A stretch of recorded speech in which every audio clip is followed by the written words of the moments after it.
On behalf of Pam Paul, the chair of the Board of Trustees of the Cummer Museum, the entire board of the Cummer Museum, and the enthusiastic and marvelous staff of the Cummer Museum, as well as the exceptional host committee for this exhibition, welcome to Zanele Muholi in Conversation. It is my distinct privilege to thank Muholi for joining us from Durban, South Africa, where it's about 8 p.m. For those of you who may not know, Zanele Muholi is an internationally renowned visual activist from South Africa who is based in Durban. Their work is in collections in countless museums around the world, and it's been exhibited far more than I can list today. Most recently, their retrospective was featured at the Tate Modern and closed just last month.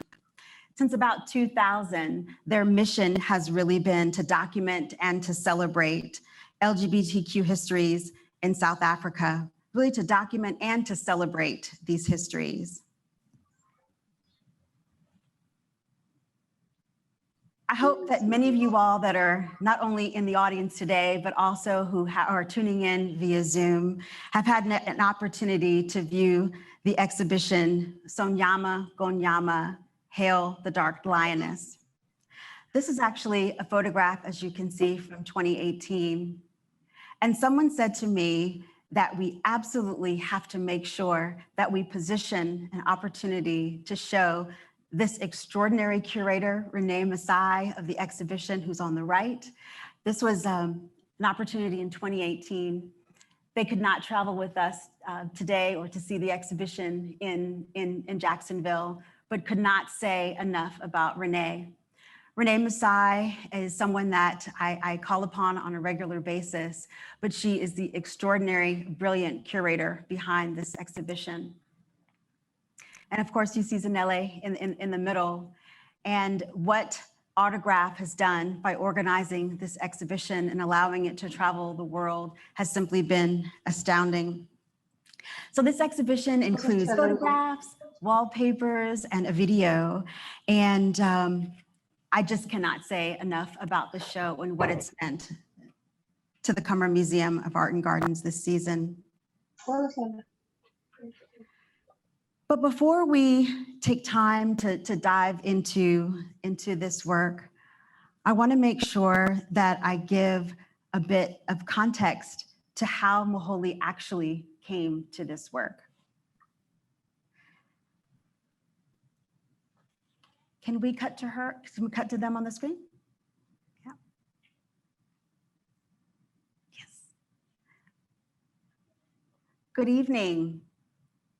Can you hear me? Good evening, Andrea, and thank you so much for having me here. Oh, my great pleasure. Indeed, it's our great pleasure. We are here with some of our closest friends in the museum, and of course, we are zooming this out to the world, and we're so excited to be in community with you here tonight. So I know it's 8 o'clock, and it's Friday night in the big city.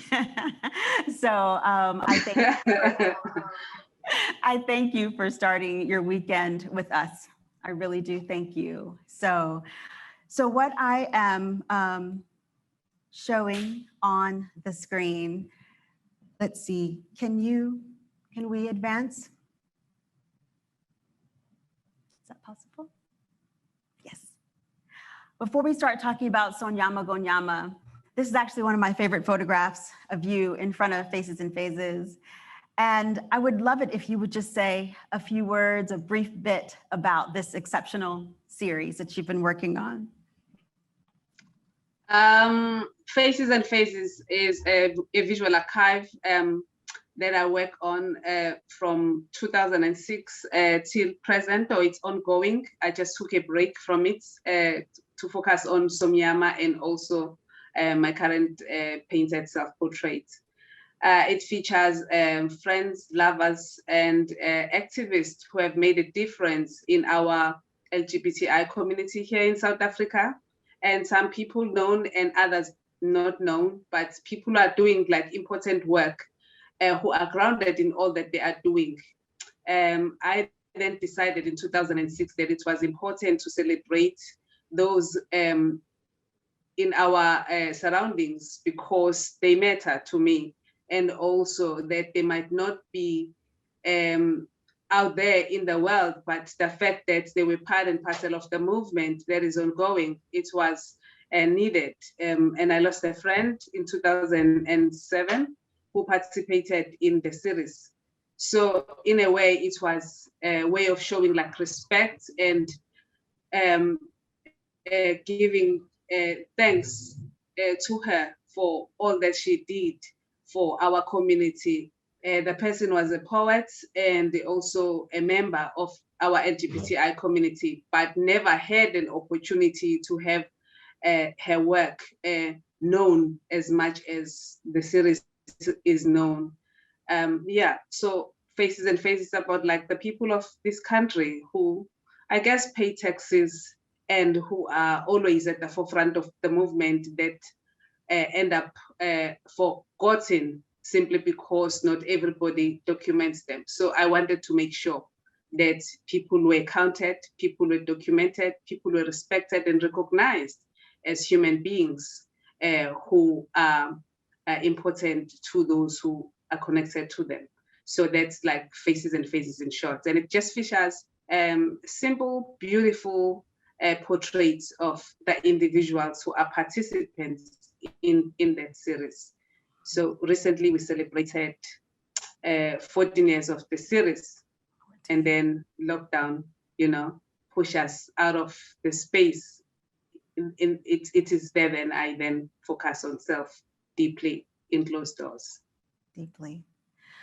Well, the decision to turn the camera onto yourself, to leave Faces and Phases and turn the camera onto yourself was an extraordinary gesture to create this exceptional series of self-portraits. I have to share with you that in so many instances, people don't believe that it's you in each of these photographs. And I've had to take people to the mat to tell them that it is indeed you in all of these because they're so brilliantly transformed. Can we have the screen? So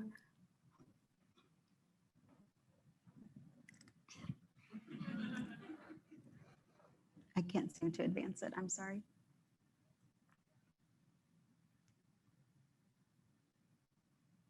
Great.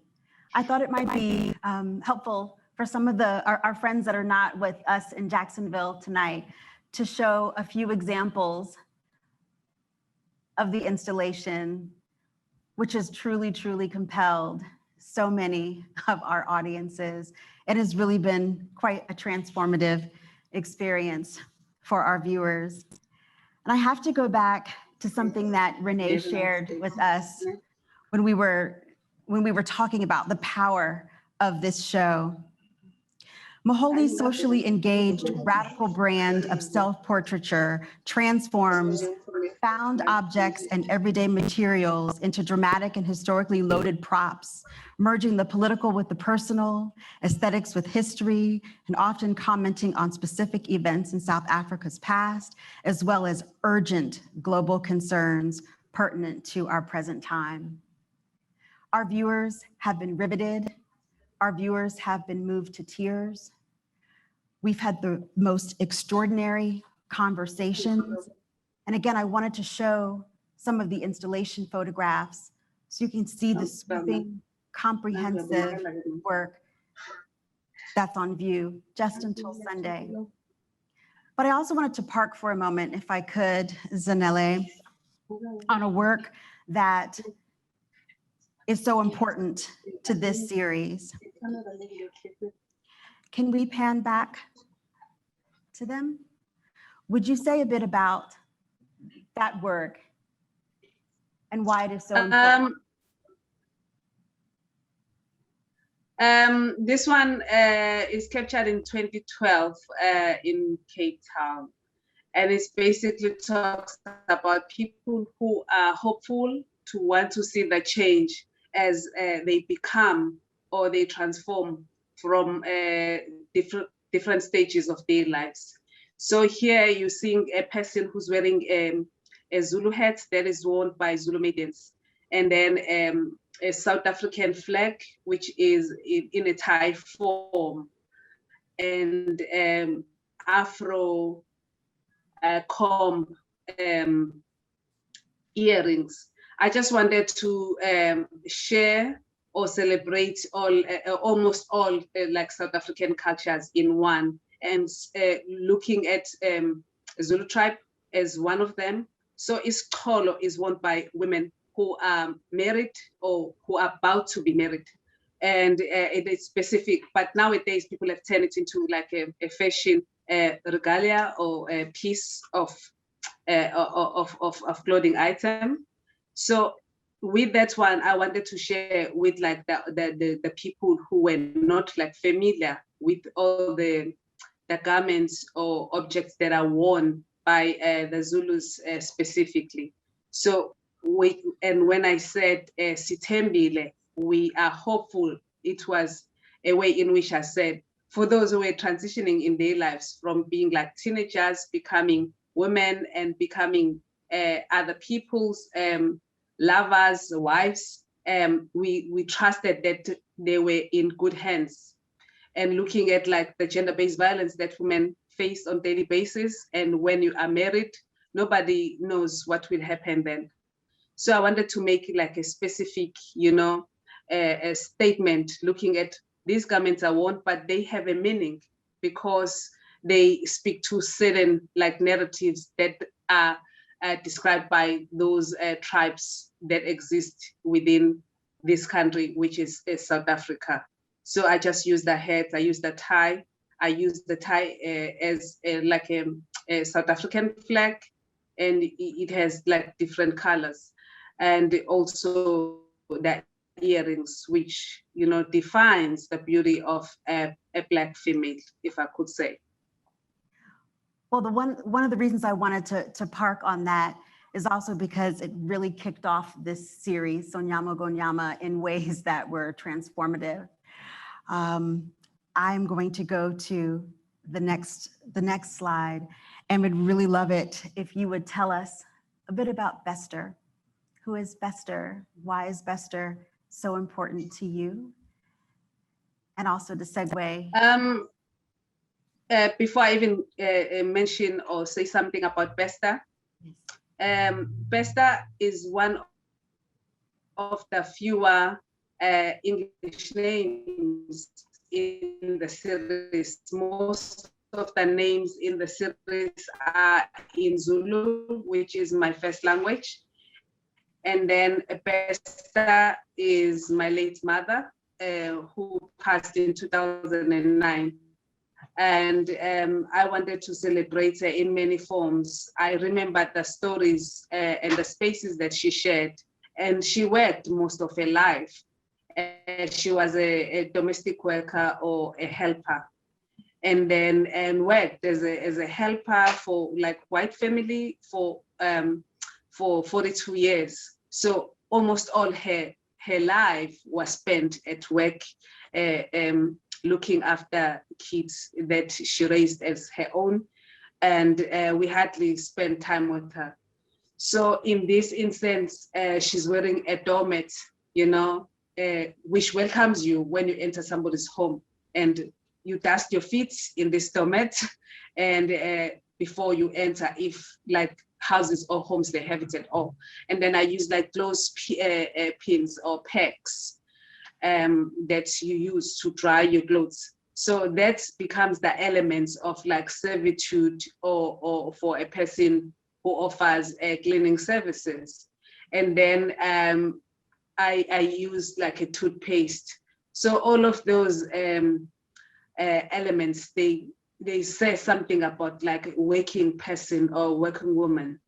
And I just wanted to adorn myself and look good in them. And Bester is in Mayotte. She never traveled abroad. She stayed in South Africa. Maybe she had her first trip at 70 when she flew for the first time from Durban. Like imagining Bester in Mayotte, which is a post-colonial and one of the French regions that exist in Africa, and which is located not far from Madagascar or Reunion Islands or Comoros or it's like one of Comoran Islands. So Pesta is on a visit to this place that she's never been to in real life, and taken on my slide past like few years before the image was taken. So I wanted people to celebrate the all, and also to look at all these things that counts, that some of them are archivable, or some of them connect us with someone that's special to us. So this is like my mom. I'm in the image of the person who gave birth to me. So I'm saying this is my flesh, or wherever I move, come with me. So that's her, she's me, you know? So speaking of all the identities,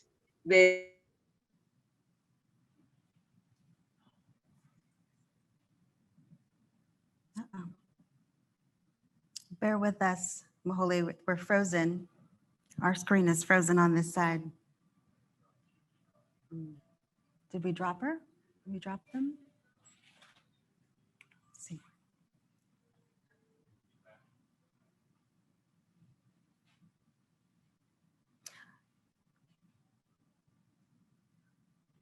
Let's see.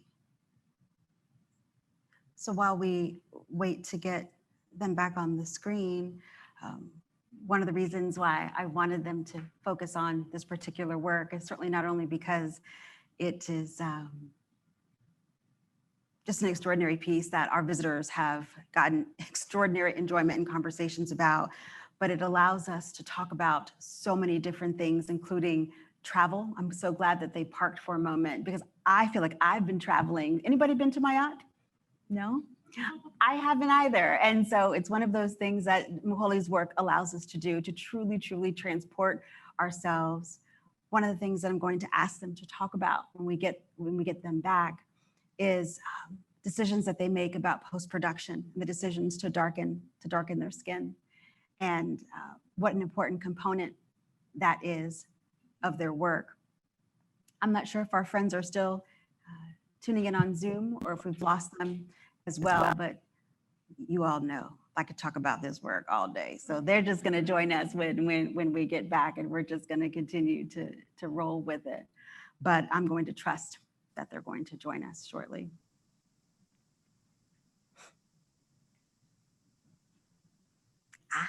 See, a little trust. That's what I'm saying. Just a little trust. Just a little trust.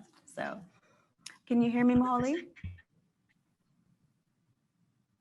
What I'm also going to do while we're waiting for our tech to resume is ask our people that are indeed joining us via Zoom, if you had an opportunity to view this exhibition, tell us where you saw it, in what city, because it certainly traveled to 5 cities in the US. But in addition to that, give us one word in the chat that describes how this work made you feel, or how this work made you respond. So, can you hear me? I hear you. Can you hear me? Yes, I hear Can you see me? Even. I see you. I see you. So we were just talking about how your work allows us to be transported and travel so many places where we've never been. So many people have asked me about these cities, and have you really, really been to all of these places that are in your works, that you cite in your work? And Yep. I explained what an incredible world travel you are. So I would love it if you'd share a bit about place and how it factors into your work. Yes, I have been. Pardon me, I didn't get that. I said how the role of travel in your work. The role of traveling in my work, it has a lot to do with experience mostly, and also understanding like people's cultures that we are not familiar with. We learn from these travels. We also share some knowledges from these travels for people who do not understand where they come from, how we speak, how we dress. You know, to some people, when you dress in maybe an African garment, it becomes a spectacle. And then, so when we are in those spaces, it means a lot of explaining, you know. And also when people look at all these materials that I've used in my work, they either connect with them or disconnect completely, because what might be used for cleaning in another space or country, it might be my treasure that I don't use as trash, but I use it as something that I look at it like highly, you know. But travel has taught me a lot, though I must declare that exhausting at the same time, and dealing with a lot of like racial profiling along the way, where you had to be read in a certain way and also be declared whatever that those who have their own racist mindset look when you access those spaces. So with most of Somnyama Ngonyama, I just wanted to touch on that element of like being in space and also being read differently, or being displaced by just like people's unnecessary comments. So I just like responded to those personal experiences and turn them into these visuals that you're seeing now. And other people will like ask questions about the context in which they connect to art histories. And in my headspace, I think like any material, it could either be a piece of leather, a piece of plastic, a piece of wood, even like the pegs that I worn in the other picture. It touches on where that piece of something comes from, and who's the person who invented it and why they made it for. But then I've just twisted these materials and turned them into something that is functional for own personal use. That makes sense to me. Mm-hmm. So other people read these pieces as for fashion statement, or they bring forth their own aesthetic like meaning into them. Mm-hmm. So one of the things— Are you still with me? Yes, I'm totally with you. I think we are all totally with you. We can totally hear you. Absolutely. Can you see us, or can you hear me? Uh-oh. Can you hear me, Muholi? I see you. Perfect. I see you. Okay. I feel the presence of others. So many others. And these are certainly others who wanted to welcome you in person if situations would have allowed us to indeed.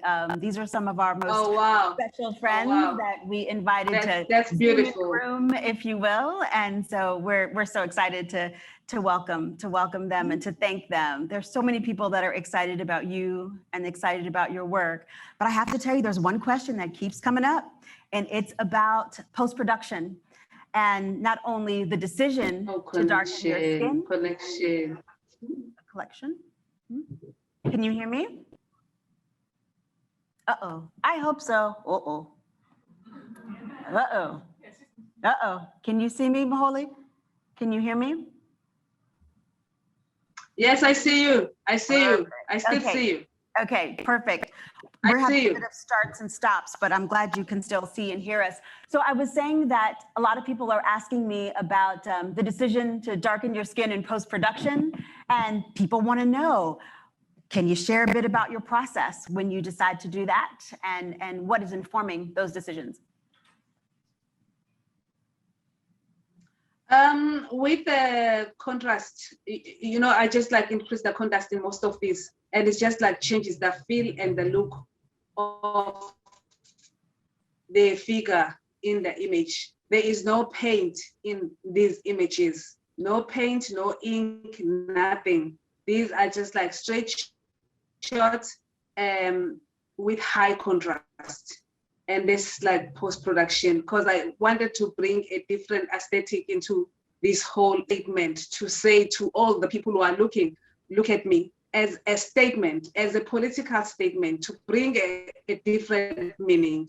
For one, to maybe demand the presence of like Black people in galleries has become a big issue for many years. And I think that the light it's projected, it loses some sort of like meaning. If you see at normal images, we see them every day, but the minute there's a black dot, it changes how people read them, how they read those images on the walls, and also how they feel them, how they taste them, if I can say so. There's something that changes or shifts all your senses, you know, your six senses when you look at these dark images.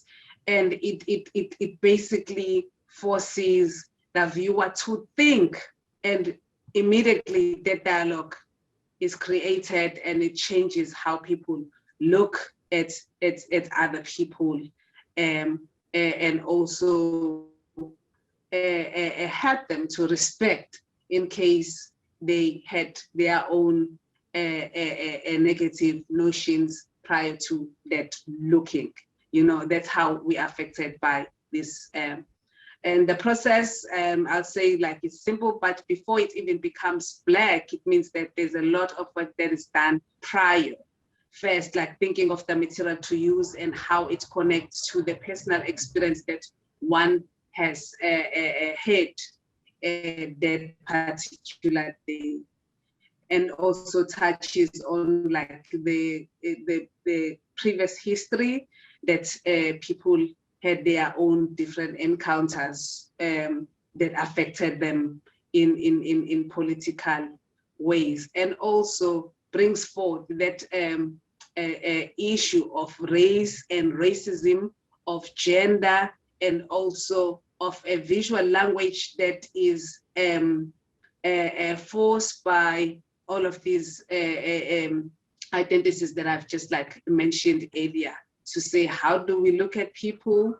How do we read their bodies? And what is it that we look at when we look at them? Are you looking at this piece of material that I've used, or are you looking at me?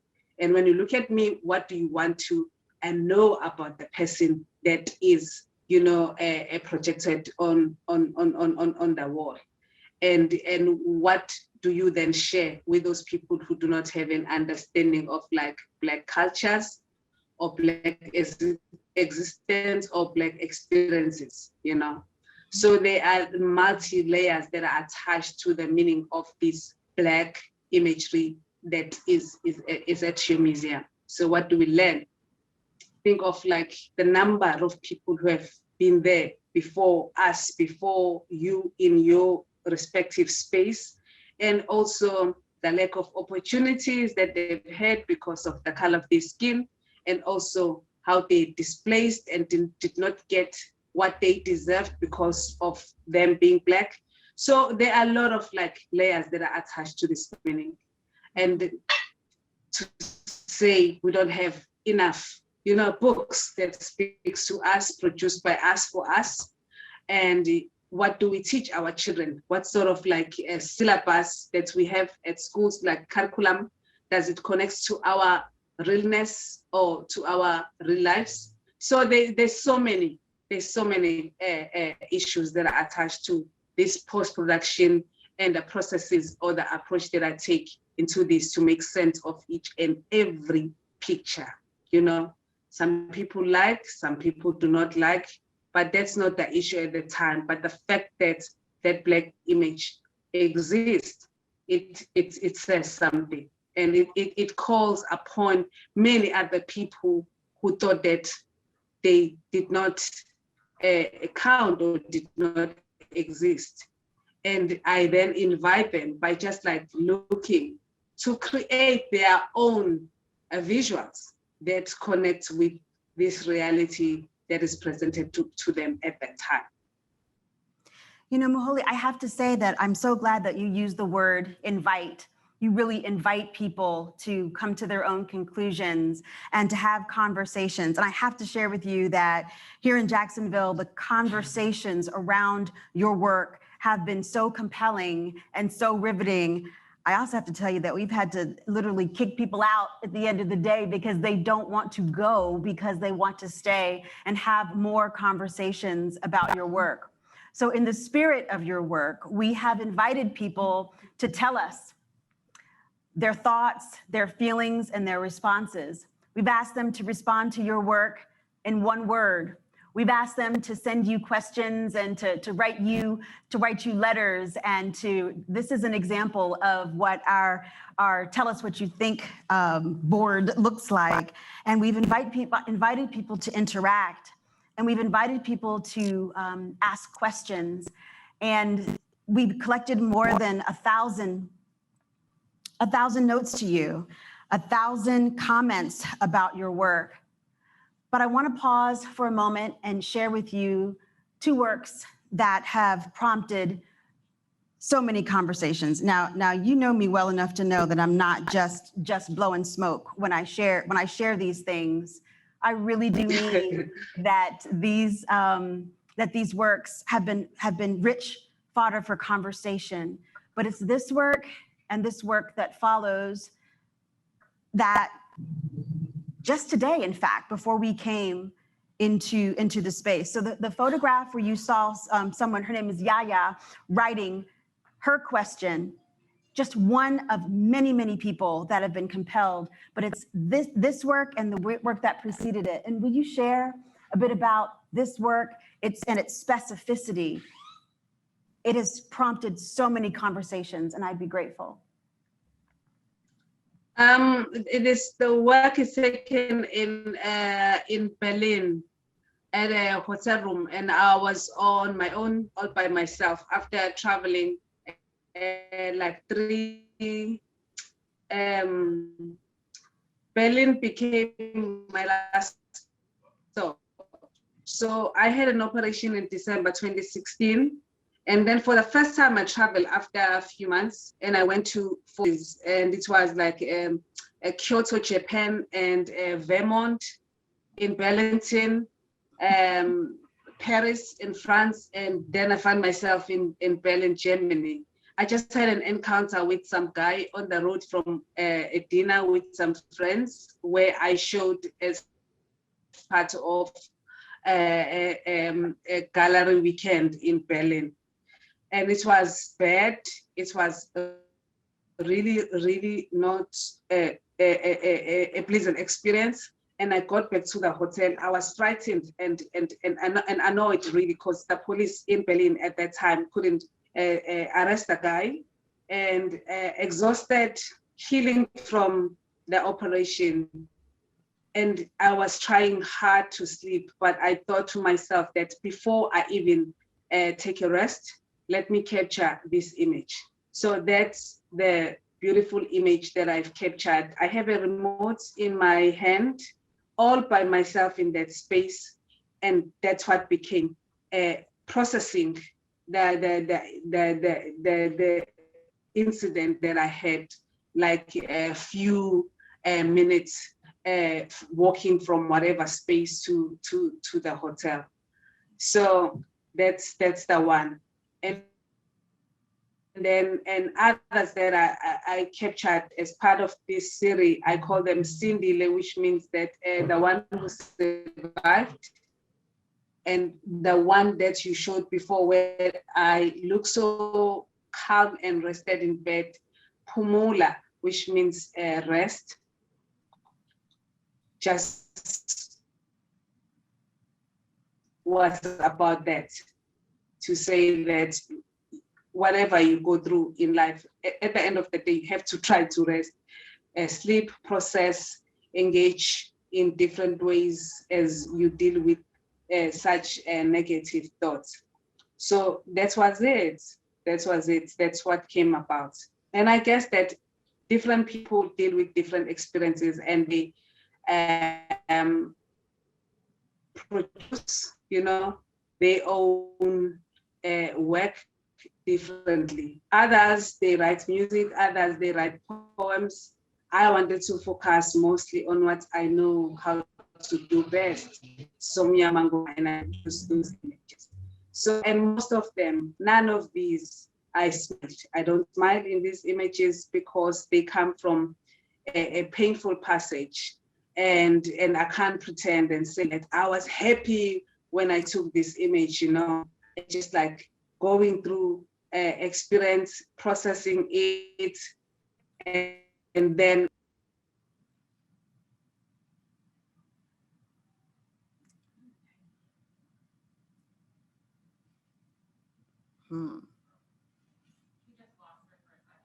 Okay. Again, we're just going to trust. That's what we're going to do. We're going to trust. Have you all, most everybody in here has already seen the exhibition.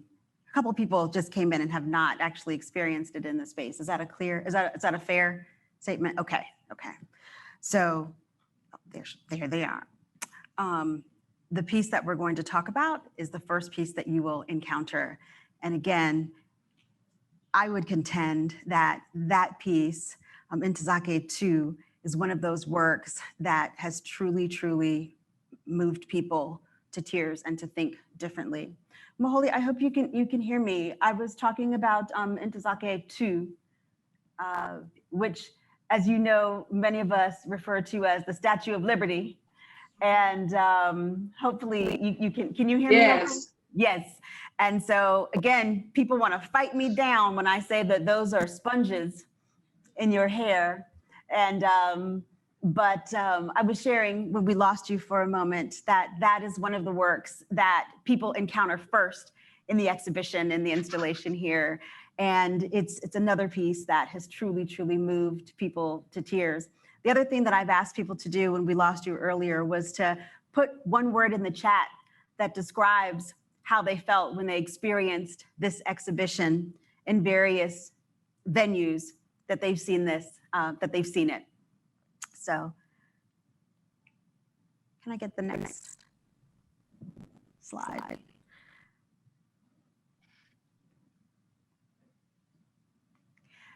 So I was laughing earlier today about what would it have been like if we would have had an opportunity to welcome you here. This is obviously a photograph from 2018 when you were at Spelman. And what this photograph doesn't show is three things. One, we had to cut it off on the right-hand side. There were just too many people and we wanted it to be presentable in terms of this format here. Two, that there are people that are sitting on the floor that you cannot see because everybody wanted a front row seat, if you will.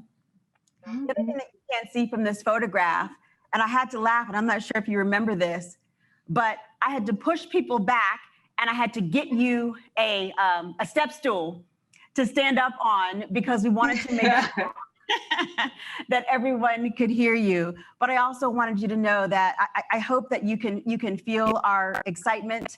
We wish you were absolutely here. I also hope that you can see the shirt that I am wearing. You have this incredible, incredible way of making sure that everyone knows that the way you see the world, certainly it's harsh and it's sometimes not the most hospitable place, to say the least, but in your world, everything, there's something beautiful that everyone has to offer in this world. But know that if we would have been able to offer, to welcome you in person, it would have been a warm and sincere welcome. This show has been so powerful for our audiences. We have had poetry slams.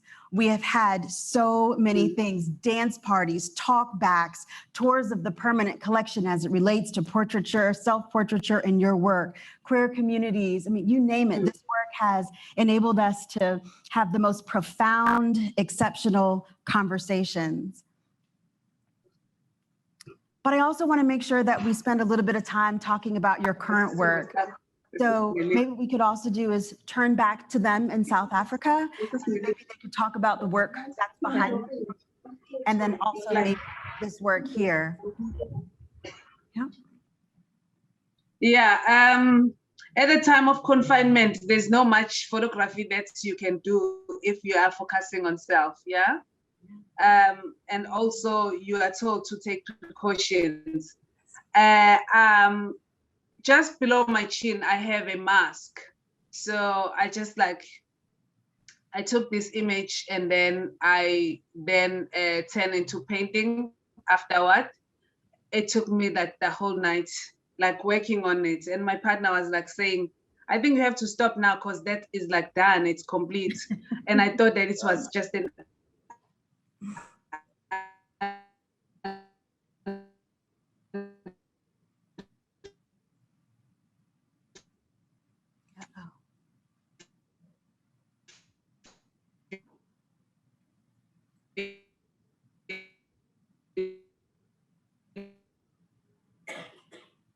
You well know how much I'm trying to will this painting, fire. yeah, and it just became that flowers, just to like a place where you electricity and you have to deal with. Yeah, so you indoors and you're stuck in limited movement. So the painting came about like these lockdowns and limited movement, and also being told all the time to take precautions. So for safety of other people, and the mask, instead of having it in my nose and covered my mouth and nose, I just like draped it, dropped it under my chin, and it became that. And I used like limited acrylic paint as much as possible with the gloves. So I was like shading like this as I was painting the hair and a part of the face. And I included a little bit of color that would be red to get that. Yeah. So it takes longer than capturing images like painting, but it's beautiful because there's that healing sense that comes with it.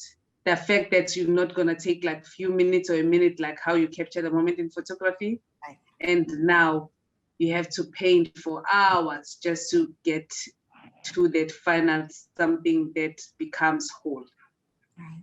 Well, I have to tell you, we are all sort of at our limits in terms of these masks. And so I can I can only imagine what it's going to be like when we get to the other side of this, and hopefully it'll be sooner rather than later. But I also want to spend a moment, if we could go back to the images, just want to spend just a moment talking about what else you've been up to in this lockdown period. I also have to say, if you all are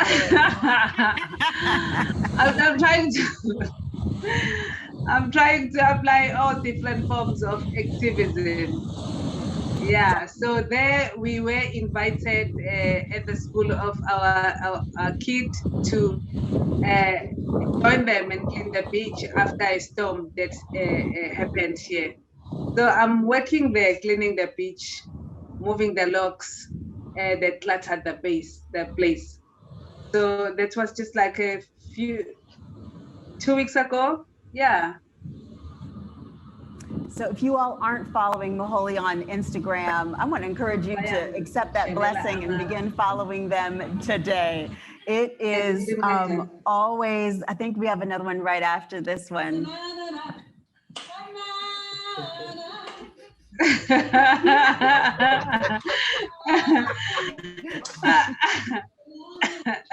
Follow them today.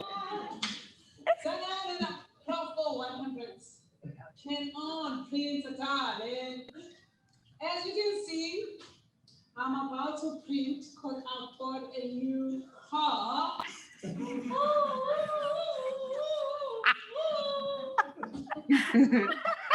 I love that one so much. You've been so busy during this lockdown, but you know I had to include it.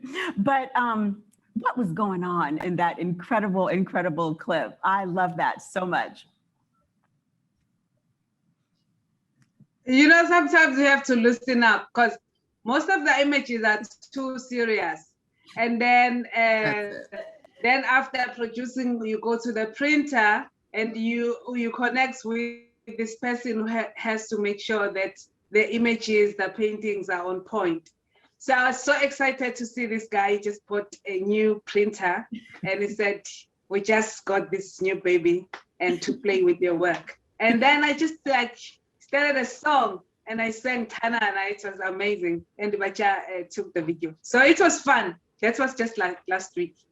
And then we've been busy dealing with other things. And maybe next week I'll be back on that funny mode. But the past few days they've been tense. Yeah. Well, people ask me all the time, what is Muholi like? What is Muholi like? They see these piercing eyes and I say they are so much fun. They are exceptional human beings. They love to smile. They love to laugh, and they like chocolate. and and that you're just truly one of the most exceptional creative thinkers that I know. Would you mind going back to the images? I know that our time is getting away.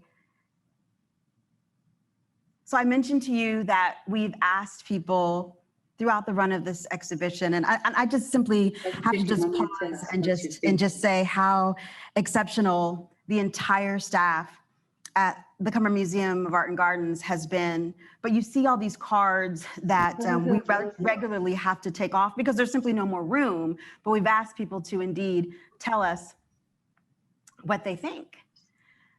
So in the interest of time, I'm going to close with a question that has compelled me since I first saw it in one of the earliest days of our show. It simply says, "Your work has changed me. How has it changed you?"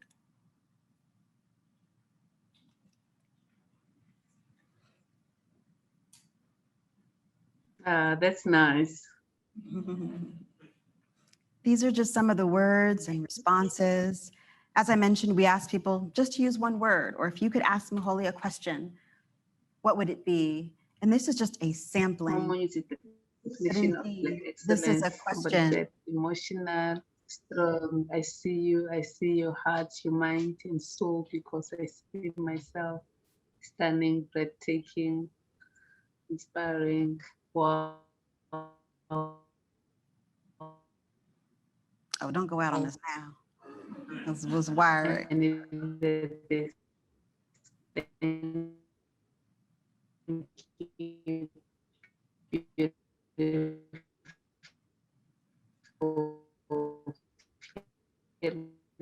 just gonna trust. We're gonna trust. You. Just gonna come back. And but you moved me to tears. So, you know, again, hopefully you can hear me, Muholi, but again, this work has changed many of our visitors, and would love to know how Somnyama Ngonyama has changed you.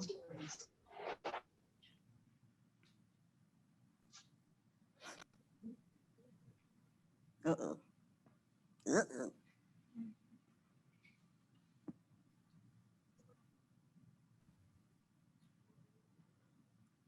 Of all the times to freeze. Again, we're going, no, that's not what we want to see. Of all the times to freeze. Again, we're just going to trust that it's coming back. Have you all filled out a card and hung it for us for our archives? Have you all? If you haven't, you know, the show closes on Sunday. I want to invite you to certainly do that today, but really want to invite you all to do that. We'd love to have a document and an archive. But also, while we're waiting for them to join us again, I want to share with you all that we've appreciated your support. We've appreciated your interest, your kindness. We've appreciated you for sharing the word.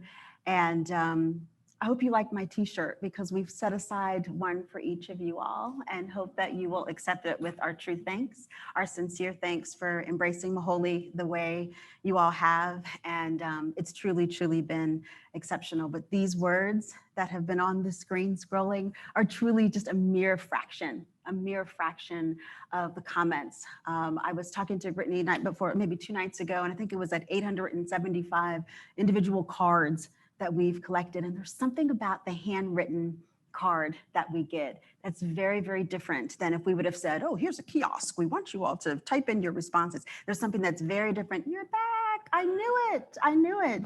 I just shared with our friends, Muholi, that I'm not sure if you can see. Uh-oh, can you hear me? Unmute. Oh. Yes. We're good. So Muholi, I just shared with our friends that are here that each of them that are here are actually going to get a T-shirt with one of our favorite quotes by you that they can take. This show has just been so important to this community, and we're very, very grateful and appreciative. But that question that I posed, how has this work changed you?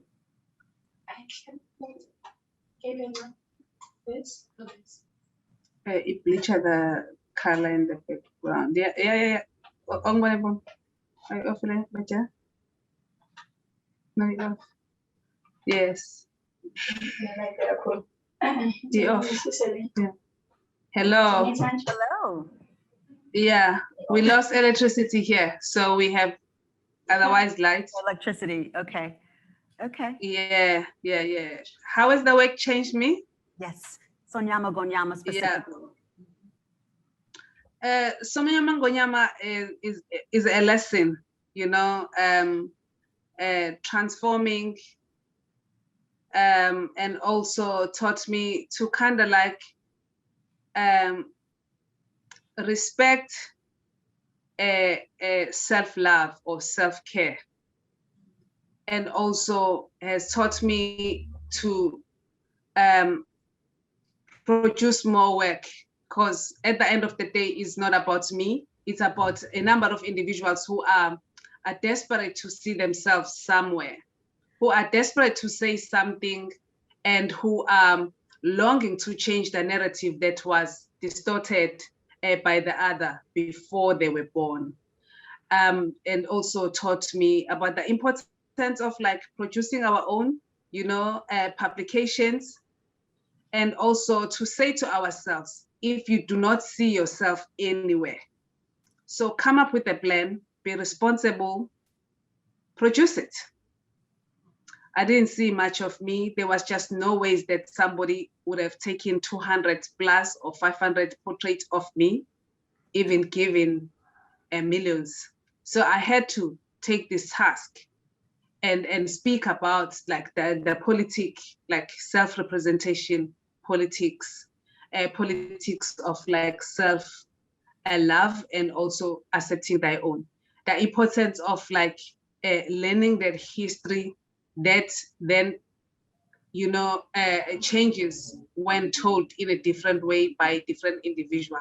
So we want to say art history is important, but then art history was carved by other individuals like us. So we are these art histories. We are these human rights that we want to defend, and we are anything that we want to become, no matter what struggles that we're going through. And then also to say, let's undo fear, because it's not going to take us anywhere. Let's try by all means to be strong and be fit to produce these visual documents, so the next generations or our peers or contemporaries learn a thing or two about these narratives, which are not new anymore. They've been there, Somnyama Ngonyama has existed before me, but it had a different name. And people have been celebrating themselves and celebrating their ancestors and many other individuals that came before them. But then how was that projected and shared? Maybe it might have been different to how we do it at galleries and at museums. So these are these images that we want to use to teach, youth about, to say that your mother, your living mother, your parent, your father, your sister, they are very important individuals, and they deserve to be written about. And if only individuals were to take, that initiative and start like penning down their stories, their family histories, start like taking images, as much as possible, and make these statements. In that way, we know that we are not defeated, and we are stronger by day, because nobody would say that I don't see you, will be so present, will exist right in your face until you connect with us in a different way. So that exhibition is for all of us. It's not about me. It's about like people of all colors. Those who do not belong to that a race, they would definitely learn a thing or two about that race, you know?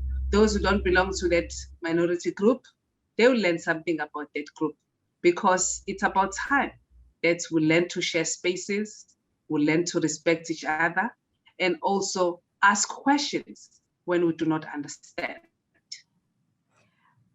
So Muholi, I told you a lie. Let me tell you what lie I told you. I told you that was the last question, but I have another one. Do you have time for one more? Say yes. I'm here. I'm at work. I'm present. Can we go back? I want to tell you about the responses to Julil. Can we go back to the slides? This particular work, don't do it. This particular work, let's see if I can get back to an image for all of our listeners. In my excitement, I went right on past my own question. This piece. Oh.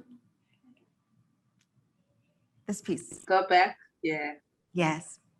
This piece.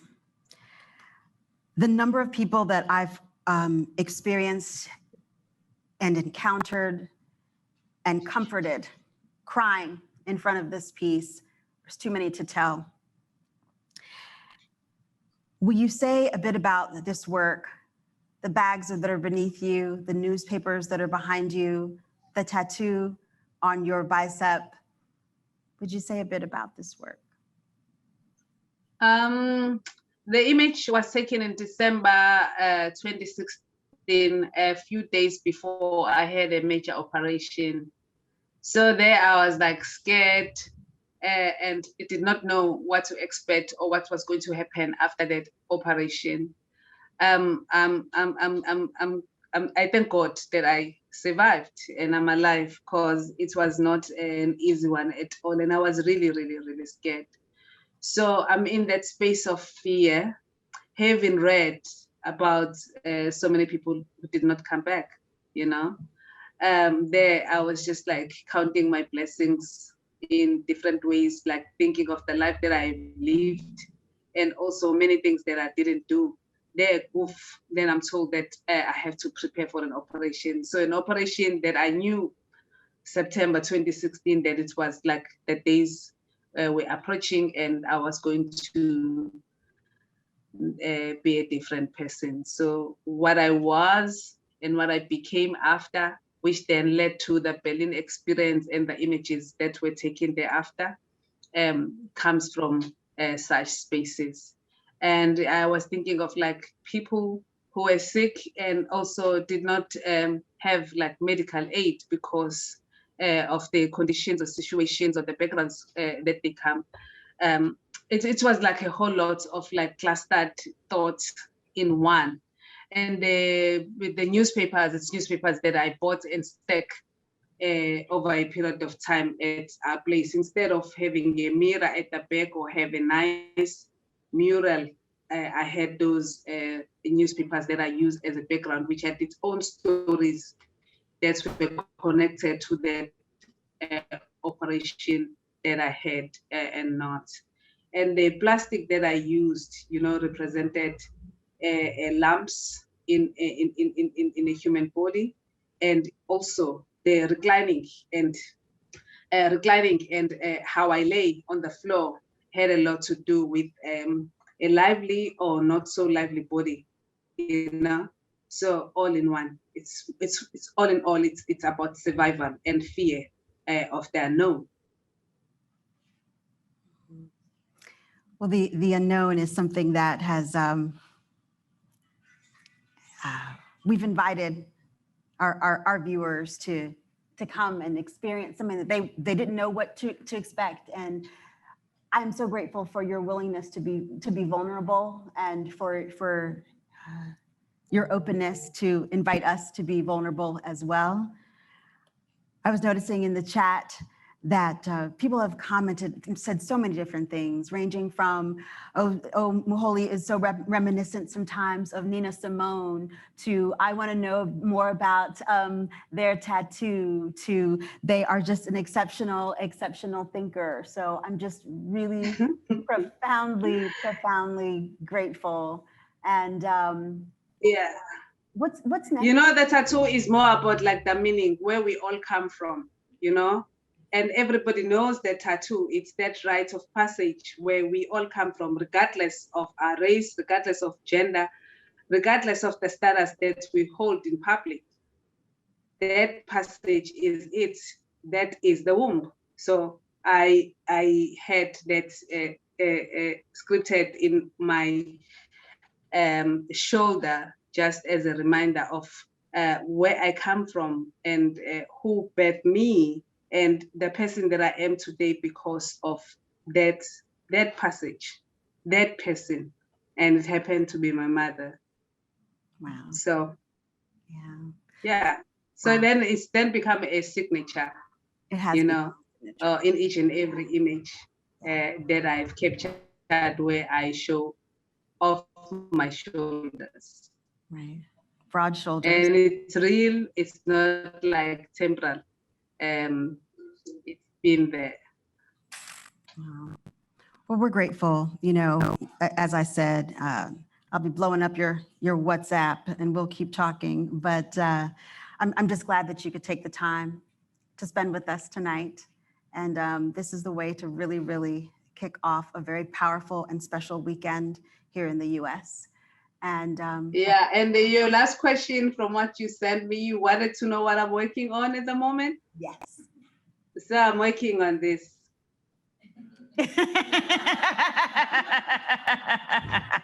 Well, you keep working. We're going to leave you to it. Yeah. But I will be in touch. It has been an absolute privilege to be the very last stop for this incredible exhibition, Somnyama Ngonyama, Hail the Dark Lioness. And we couldn't be more grateful to Autograph and to Renee Musai, the exceptional curator who said yes. And thank you for saying yes. It has been a real pleasure. And again, it's here until Sunday for those of you all who want to come and spend a little bit more time with it. I've gotten several calls saying, well, can't we just keep it a little bit longer? But the shorter answer is I'm grateful. I'm grateful for the time we've had, and enjoy your weekend, and we'll certainly be in touch. Thank you for saying yes. See you soon. Thank you.